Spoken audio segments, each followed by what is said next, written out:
Yesterday we started and we said that in this system the neurotransmitter is noradrenaline and adrenaline, okay, which is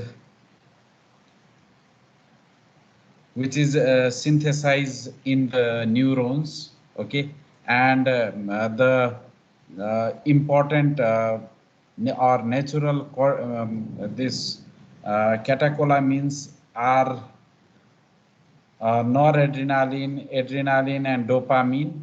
Okay, so uh, and this is we talked about the synthesis, and we said there are two types of receptor. So with this animation, yesterday I explained that action potential, when it comes with the exocytosis, the neurotransmitter are released in synapse, and in synapse it act on a receptors alpha and beta and produces the action. Okay, and the neurotransmitter, they also act on alpha 2 receptor, which is present presynaptically, and this give negative feedback and inhibit the release of neurotransmitter one vesicle. Now these neurotransmitter which is released, they after acting on these receptors, they are either metabolized by an enzyme known as catecholomethyltransferase COMT, or it is taken by transport system, that is first transport is a net, and then in the neuron in cytoplasm, either it will again act with the MAO enzymes or monoamine oxidase enzyme, or it is taken by to the vesicles with the help of transporter, which is the second transporter. Okay, and we said the adrenergic receptors are divided into two, alpha and beta. Alpha is further divided into alpha 1 and alpha 2. Alpha 2 basically it is present in presynaptic neurons and inhibit the neurotransmitter release. That is what we said. Alpha 1, they are present most of the smooth muscles, okay, or say the organ which is supplied with the sympathetic system. Okay, there alpha 1 is present and produces a constriction like action, and we have beta is further divided into beta 1 and beta 2, beta 3. So 1 is present in heart, 2 is present in the bronchioles or the lungs. We said that these adrenergic drugs or adrenergic system is activated on fight or flight or even in stress. So that is how you have to remember the action. And to remember the action of the receptor wise, we said ABCD, alpha constrict, beta dilate, isn't it? And then we talked that there is one heart and two lungs in the body, in our body. So that is why beta 1, this is the formula to just to remember. So beta 1 is present in heart and beta 2 is present in lungs. That is how you can remember.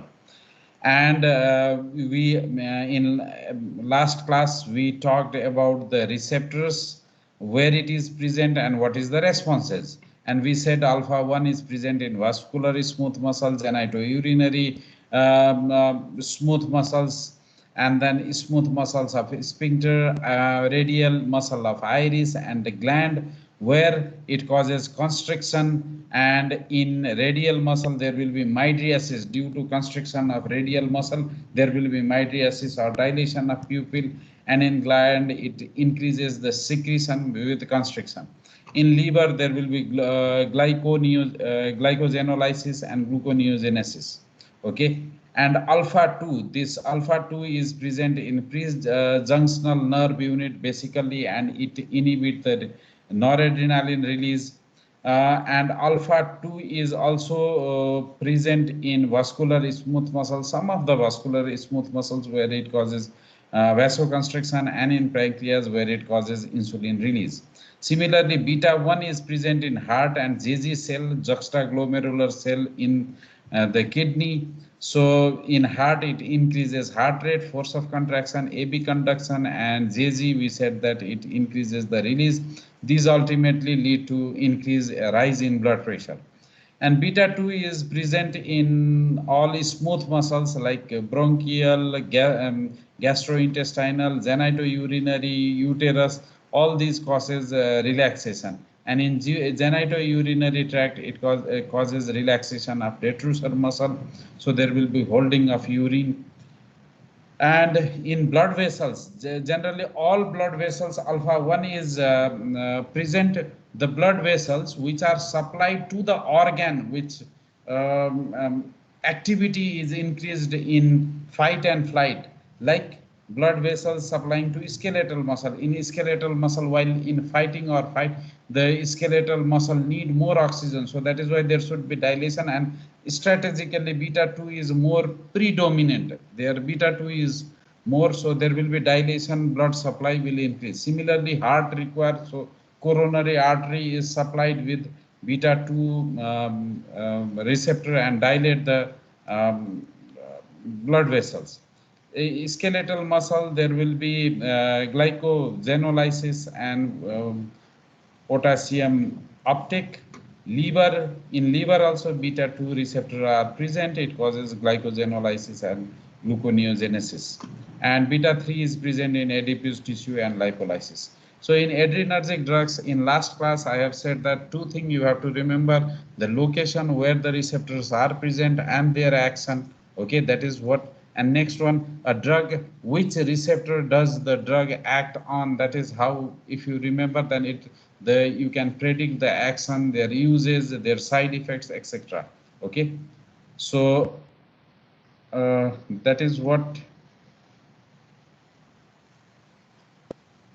we discussed in last class, and we started with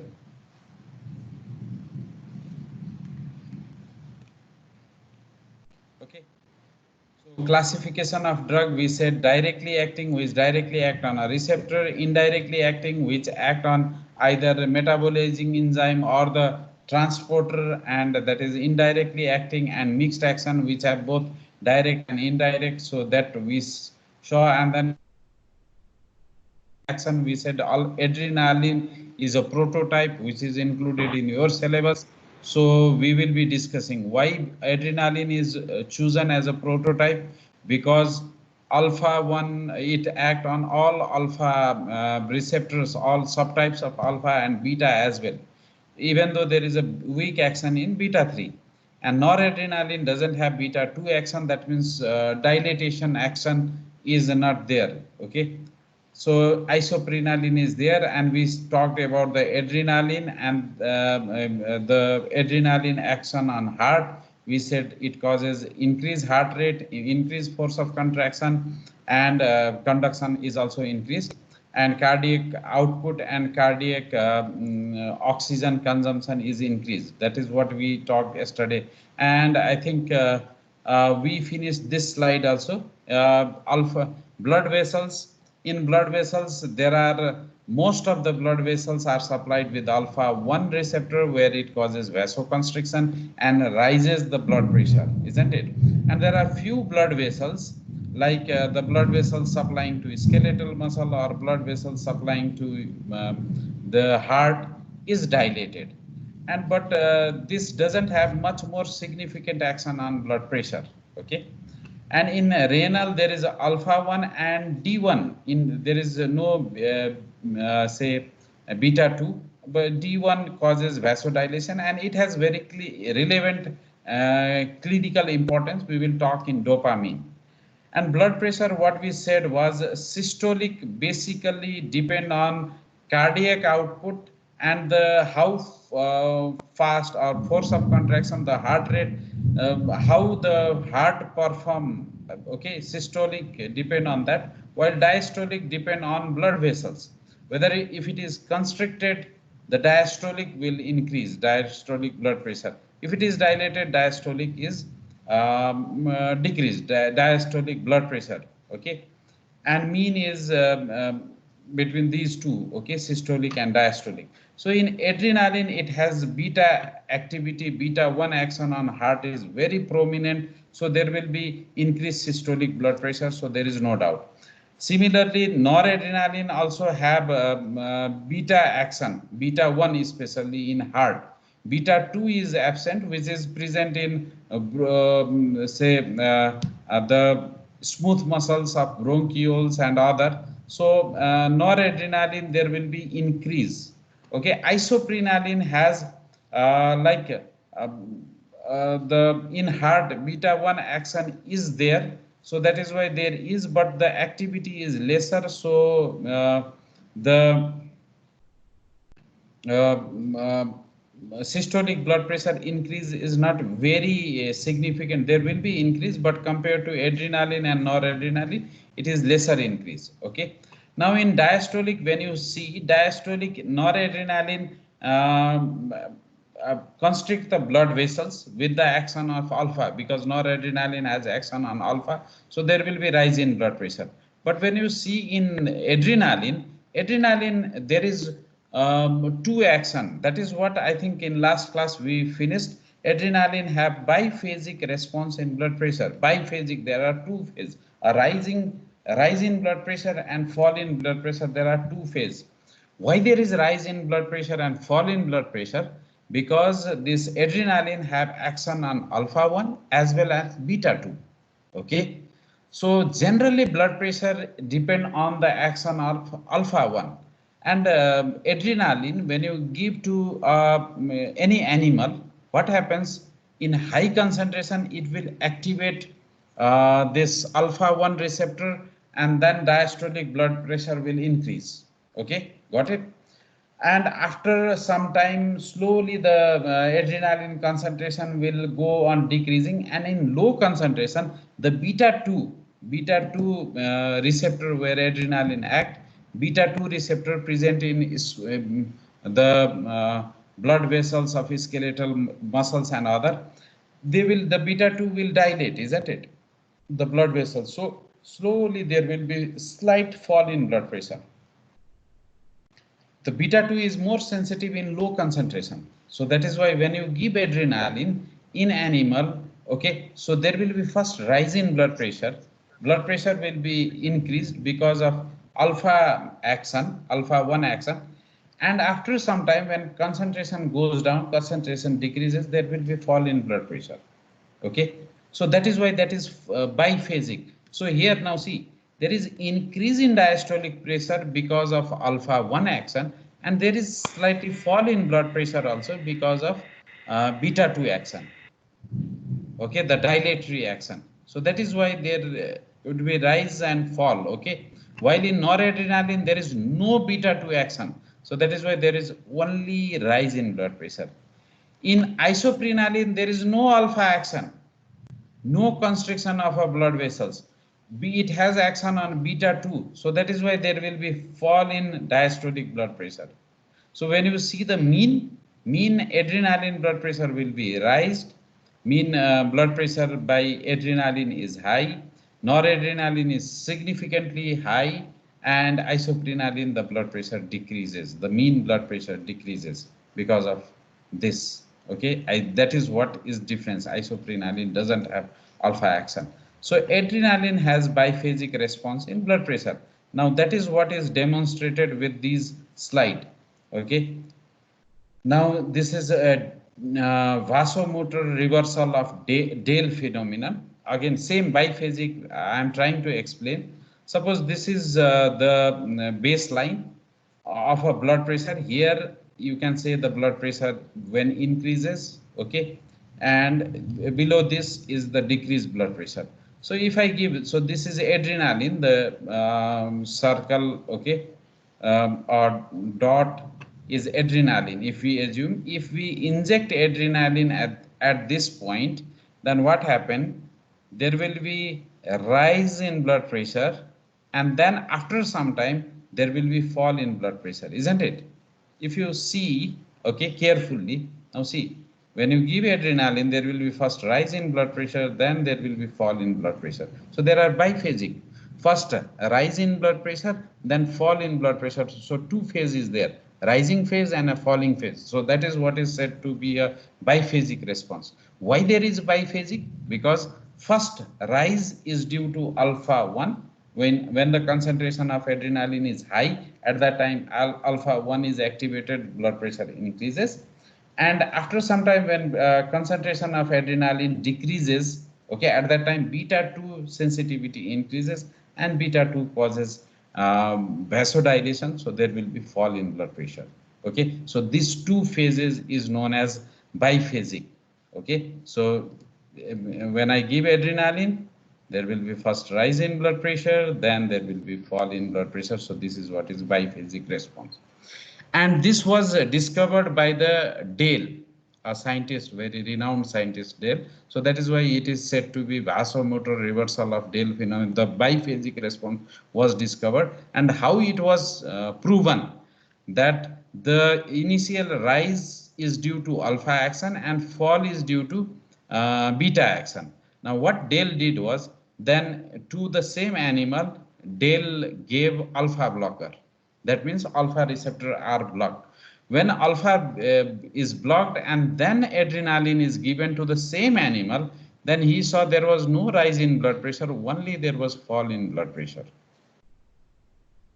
Okay, so adrenaline, which was causing rise in blood pressure, did not cause that, because alpha blocker blocked that action. So this is what is known as vasomotor reversal of Dale phenomenon, or vasomotor reversal of Dale.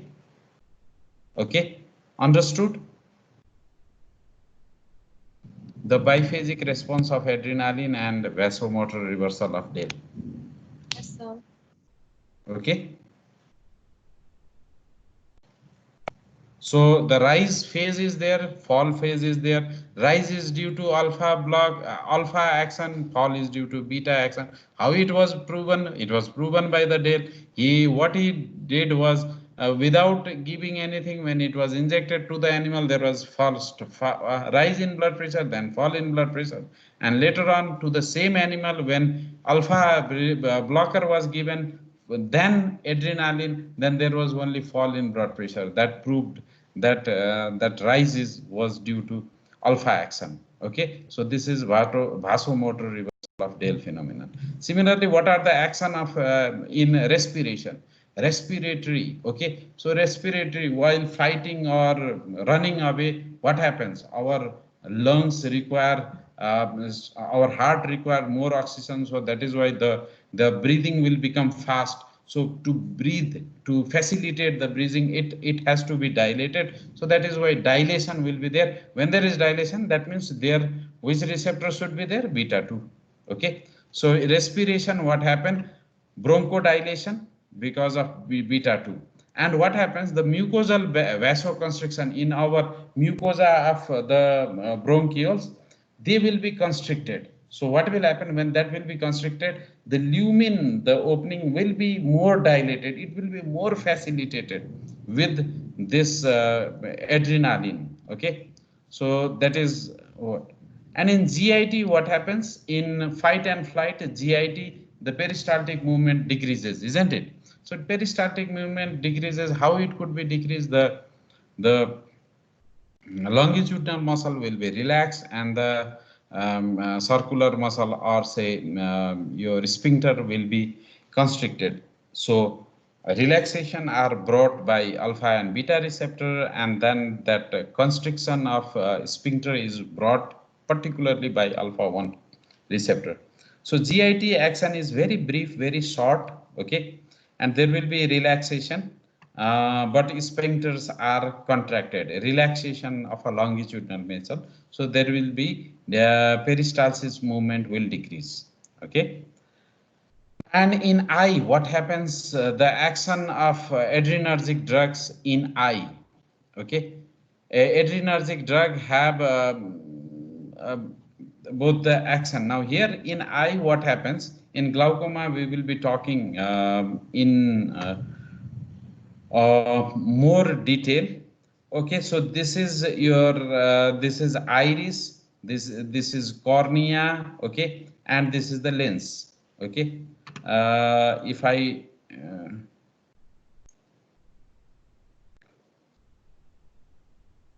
draw the picture of eye.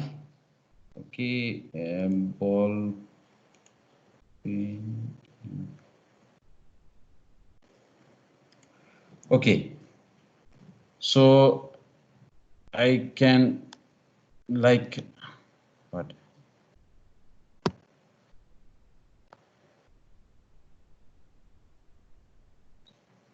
Sorry, the picture is not very good. Suppose this is eyeball. Okay, this portion is cornea, and then there will be uh, the lens will situated somewhere, then iris will be in between.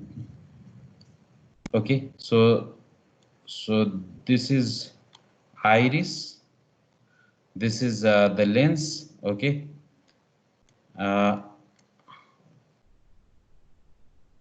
and this is the muscle. Okay, so this portion is being shown over here in this diagram. Okay, so this portion, so lens, so here, from here what happens, the aqueous humor, you know, there are two fluid in our eye, isn't it?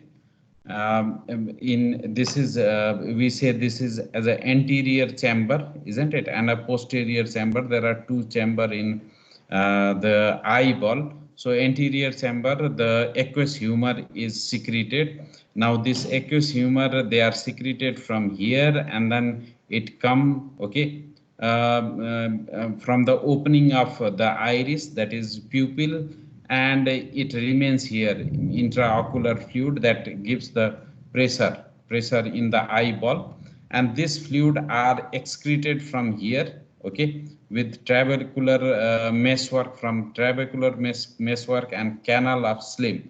Okay, this canal from where the intraocular, so formation and this excretion is balanced, so that is why always our pressure is okay. But if formation is more, or say your excretion is less, then there will be accumulation of aqueous humor, and that will increase the tension of our eyeball. That is what we say intraocular tension. Intraocular tension, the tension in eye will increase. Okay, and that may lead to blindness. And this disease is known as glaucoma. Okay, so we will talk in detail more about glaucoma, its management, etc. in coming lecture after finishing this adrenergic anti-adrenergic drugs. We will talk in more detail, but here what you have to know is the adrenergic drugs, they what are the action of adrenergic drug in eye? Okay, eye, there alpha agonist causes mydriasis, because there this dilator pupil is supplied with the alpha receptor, isn't it, this one? Okay, and sphincter is of course the muscarinic. Okay, so when this dilator is constricted, okay, constricted, then there will be uh, dilation of the pupil or iris. Okay, this will dilate. So like this is suppose cornea, and this is iris. So when this radial muscle, I think you are you can look my hand, isn't it? Is it visible? Yes or no? Yes, sir. Yes. Okay, so this one is cornea, and this is a iris. Okay, so iris, when radial muscle the dilator muscle where alpha is, when it is constricted, this, then what will happen? Okay, when it is constricted, now this angle between the cornea and iris will also decrease. Okay, so it may hinder the excretion of the aqueous humor, as well as the pupil will be dilated. That is what. So alpha agonist will cause mydriasis. It will constrict and there will be mydriasis. That is what we say active mydriasis. And alpha agonist increases aqueous humor outflow. Okay, alpha agonist, here it increases, it facilitate the outflow in other way around. Okay, and secretion of and decrease the secretion of aqueous humor, as well as, so that is why there will be decrease in intraocular tension. Okay, alpha agonist What does it do is it increases aqueous humor outflow, it increases the flow, and it decreases the secretion from where here it will be decreased, and intraocular tension also decreases. So you can use alpha agonist in case of your glaucoma for treatment. Similarly, whereas beta receptor increase production and increase intraocular pressure. So beta increases production and intraocular tension. So we can use beta blocker to decrease the production and decrease the intraocular tension. Okay. So this is the action on eye. Now urinary bladder in fight-flight response, I have said that there will be holding of a urine. The urine will not be passed. So how it will be hold? The constrictor pupil, the sphincter present in urinary bladder will be constricted. There alpha 1 is present. While the detrusor muscle, it will be relaxed. So that is why detrusor muscle is relaxed. How it is relaxed? Because there is beta receptor. Okay, and as well as the trigon muscle is relaxed, and detrusor muscle is relaxed and trigon is constricted. Not only trigon, and even the sphincter is constricted, and this hinders the micturition. Okay, so that is the action. In uterus, what happens is it depends. In non-pregnant lady, the uterus, there is more number of alpha 1 receptor than beta 2. So what will happen? Ultimately, this beta 2 causes dilation, alpha 1 causes constriction. So since the number of these receptors are more, so what will happen when this adrenergic drug will cause contraction of uterus, non-pregnant, okay? While in pregnant uterus, especially in later stages of pregnancy, like second, third trimester, what happened? The beta 2 receptor number increases. Okay, so what happens? There will be relaxation.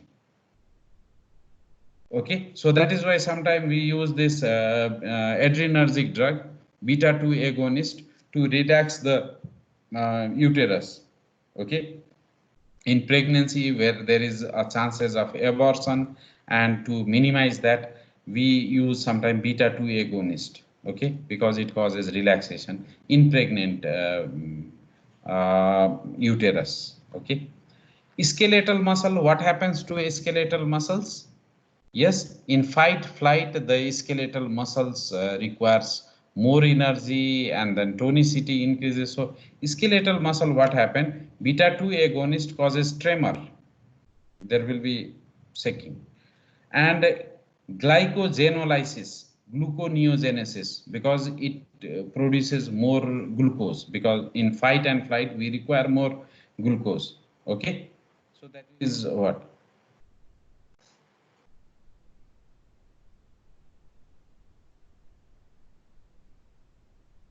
In CNS, okay, so this is CNS.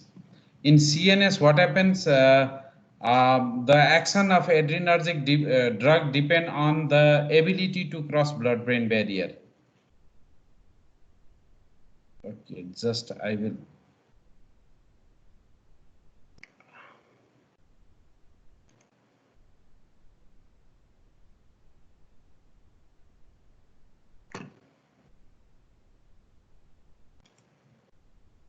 CNS, it is okay. Why it is there is problem in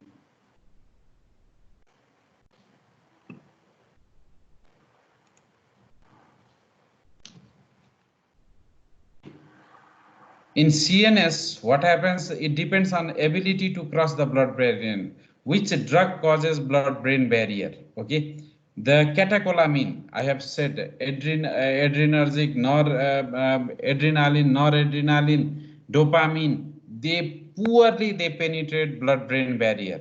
So that is why in therapeutic concentration there is no action. But when you give very high dose, at that case it may cause nervousness and a feeling of impending disaster, okay, a threat like feeling. So that comes. In metabolic, what will happen to the metabolic? I have already said in fight and flight, the body should be prepared, okay, to produce more glucose, because at that time glucose is required more. So that is why adrenaline, they causes hyperglycemia, lipolysis, break down the fat, okay, so that it could be utilized to make the glucose, gluconeogenesis. So that leads to hyperglycemia. So it causes hypokalemia also, okay, metabolic. So these are the action. I think these action you can predict if you think that these adrenergic drug are for fight and flight, okay. So in that way, please try to correlate the action, uh, and that is how the ANS become easier, okay, and conceptual as well. Sir. Yes. Can I ask a question? Yes. So to what extent is the action of anticholinergic and adrenergic similar? No, anticholinergic is something a little bit different, because now see, anticholinergic means you are blocking the cholinergic system, okay, and then producing something. And this adrenergic is the receptors are different, the action are different, isn't it? The anticholinergic means you are just blocking the action which occurs in rest digestion, isn't it? And somewhere the action will be just opposite and very similar to the sympathetic, but the action, the mechanism is totally different. And remember, the organ which only have the cholinergic nerve, okay, there the sympathetic system will not be there, okay. Yes, sir. So let us, here the spelling mistake is there. Pharmacokinetics of catecholamine. What is the important pharmacokinetic? This is catecholamine, the natural catecholamine. I have already said adrenaline, noradrenaline, and dopamine. DA stand for dopamine. So this is highly potent and have very short half-life. They are not absorbed orally. Because why it is not absorbed orally? Because it is destroyed by the enzyme MAO and COMT, monoamine oxidase, catechol O methyl transferase. These are present in intestine only. So before absorption, it is destroyed over there. So that is why these natural catecholamine, adrenaline, noradrenaline, dopamine are always given in injection form. Okay, no oral, it is not never given orally. Okay, they are polar, so it cannot cross blood-brain barrier. Okay, so if you want to have an action, then you have to think of other way, like dopamine. When there is deficiency of dopamine in brain, it leads to Parkinsonism, isn't it? So if you want to treat the Parkinsonism, when you give dopamine, even by IV also, it doesn't go to the brain. So that is why it is ineffective. Then at that time, what we do is we give levodopa. Levodopa crosses the blood-brain barrier and reaches to the brain, and in brain it is converted to dopamine. Okay, so that is how. So these all catecholamine, they never cross blood-brain barrier. Okay, especially in therapeutic concentration. Now adverse effects of the adrenaline. We are talking adrenaline as a prototype in adrenergic drugs. So if you, I have already said adrenaline is never given orally. It is either given subcutaneously or intramuscularly. These are the two routes which is preferred, especially for anaphylactic shock and other condition. Okay, if you give, there will be exaggerated effect of the action which we discussed, isn't it? We said in heart what happens, in your the smooth muscle what happens, we have already discussed. From there you can extrapolate the adverse effect. Apart from that, what are the other adverse effect is restlessness, palpitation, anxiety, tremor, and pallor. Okay, and if you give adrenaline IV, especially in little bit high dose, there could be cerebral hemorrhage, arrhythmias. So that is why adrenaline IV is not preferred. When it has to be given, we dilute it very much, and then very diluted form of adrenaline is only given. Otherwise, generally we prefer subcutaneous and intramuscular route. Especially intramuscular route is very preferred one. Okay, if I ask you why intramuscular is preferred, you should be able to answer it correctly. Okay, when we give intramuscular, there will be the absorption will be very good. Now users think why the absorption will be very good. In next class, so tomorrow is holiday, so day after tomorrow on Friday, maybe I will start little bit early the class, and then we can talk about why intramuscular is preferred for adrenaline. Okay, so please try to find the answer. Contraindications, adrenaline is contraindicated in hypertensive. In hypertension, it should not be given because it increases blood pressure. So more blood pressure rise, which will be a danger to the hypertensive patient. Similarly, hyperthyroidism, it exacerbate, it increase the symptoms of hyperthyroidism. Angina pectoris,